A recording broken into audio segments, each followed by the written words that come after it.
સુરત પૂર્વ કેબિનેટ મંત્રી અને ધારાસભ્ય પુણેશ મોદી અને સુરત પશ્ચિમ વિધાનસભાના ભાજપ પરિવાર દ્વારા પ્રજા સુખાકારીના વિવિધ સંવેદનાભર કાર્યક્રમનું આયોજન કરવામાં આવી રહ્યું છે।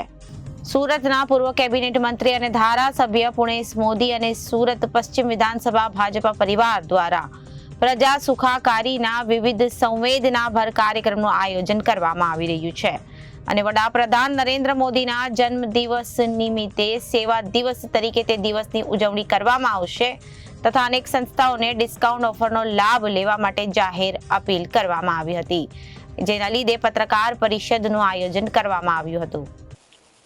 17 સપ્ટેમ્બર 2024 વિશ્વના નેતા હિન્દુસ્તાનના યશસ્વી વડાપ્રધાન આદરણીય શ્રી નરેન્દ્રભાઈ મોદી સાહેબનો જન્મદિવસ।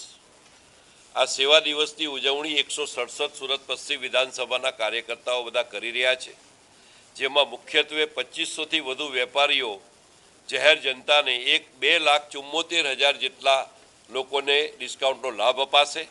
374 જેટલા ગણેશ મંડળોમાં એમના દીર્ઘાયુ આયુષ્ય માટે મહાઆરતી કરવામાં આવશે। આમ સમગ્ર પશ્ચિમ વિધાનસભામાં મોદી સાહેબનો જન્મદિવસ આ વિવિધ પ્રકારે યોજવાનું આયોજન છે, જેમાં મુખ્યત્વે ભાવાર્થ ગરીબ માણસને, જરૂરિયાતમંદ માણસને અને મધ્યમ વર્ગના માણસને આ ડિસ્કાઉન્ટનો લાભ મળે એવો શુભ હેતુ એમાં રહ્યો છે અને એમાં સુરત પશ્ચિમ વિધાનસભાની જે ટીમ છે એ ટીમ છેલ્લા 15 દિવસથી સતત ખડે પગે આ કાર્યક્રમમાં જોતરાય છે।